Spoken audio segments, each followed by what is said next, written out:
Need help from Walmart seller support? I'll show you the fastest way to reach them.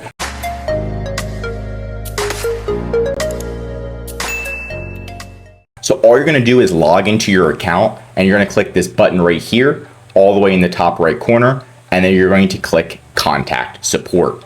This is going to be the fastest way to actually contact Walmart support. The issue with Walmart support is sometimes they take a very long time responding and they're of no help. In order to get to the right person, what we do is we open up multiple cases. Now you have to do this in a specific way or you'll piss Walmart off or they won't help you. So what you're going to do, that's pretty much, this is what you do to type in to get your case resolved. But I'm gonna show you exactly how to open up multiple cases at the same time. So you can see this listing, it says error right here. So we wanna get it reinstated. The first thing that we're going to do is we're going to say, hi, please reinstate. And we're gonna put the item ID. We're gonna keep it short and sweet. If you put too much information, you may confuse Walmart. So we wanna keep it short and sweet. This is the issue, please do this. So problem, solution. Please reinstate this item, right? So here you go. I'm gonna put that in there, right? So that's my first message I'm going to do. This is gonna be my first case. My second case, what I'm gonna do is I'm going to just word it differently. I need you to reingest.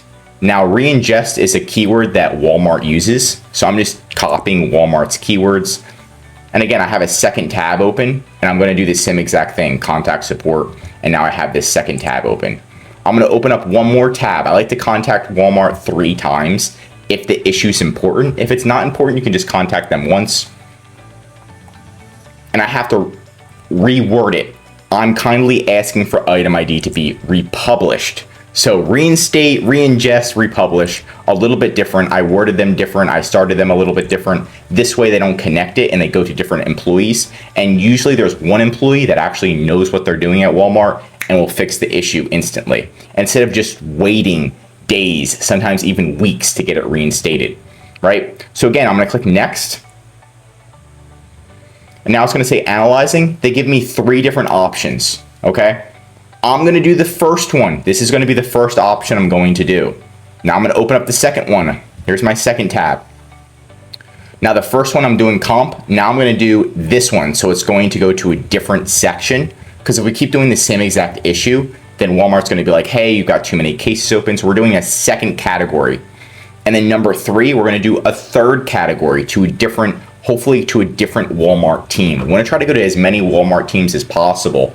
And that way we get somebody that can fix the issue instantly, right? So, okay, confirm. I'm gonna go to the second one, confirm, confirm. And this is if you want to get your problems done a lot quicker because we're opening up multiple cases. Okay, single, I'm putting that item ID. They're gonna ask for your item ID pretty much. I already know that. If you just say, hey, I need my listing to be reinstated and do a screenshot, you can do that as well. But it might take a little bit longer, item ID. And then we would submit these. Once it's submitted, then you're going to click on the help button again.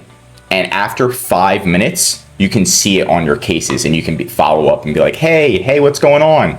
But since you opened up 3 cases, there's going to be a high chance that somebody is going to respond within 24 hours. If you open up 1 case, sometimes it takes 3 to 5 days just to hear back from Walmart, but you have to do it again in a certain way like I showed you. I opened it up and I used different verbiage. I contacted different teams. So it had, one was the compliance team, one was the infringement team, and one was just an unpublished error team to get this started. And I opened it up via email just because I'm opening up multiple cases and I don't have tons of time. The chat team usually doesn't help as much. Now, if you already know and you've dealt with this issue before, what you can also do is add more information. This is going to be my 4th one. And if you want to add more information, you can, but again, you might confuse Walmart. So that's why when we first open the case, we like to keep it short and sweet because sometimes the less you say, they're like, oh, there's an error, and then they fix it for you right away. But if you add tons of information, then what they do is they wait, they read it, and they delegate it off. So keeping it short and sweet will help you succeed on Walmart, and opening up multiple cases the right way will also help you get a response a lot faster. That's it for today's video. Want more Walmart videos? Tell me what to cover next in the comments. If you learned something new, drop a like, and if you're a Walmart seller, I highly recommend subscribing to our channel because we're giving away great content that's going to help you in your Walmart journey. And of course, if you need help with increasing sales, anything mentioned in this video, or just help selling on Walmart, contact EHP Consulting Group. The link is right in the description to contact us or schedule a call. Also, one of our most popular services is our full Walmart account management service. This is where we're going to come in. We're going to be contacting Walmart for you. We're going to be fixing your issues, your customer service, your advertising, increasing sales, and much, much more. The benefit of this service is so you can spend time expanding your business while we're doing the day-to-day operations. So we're going to help you save time, money, increase your sales with EHP Consulting Group. I'm Josh Hackett, CEO, and I'm signing out.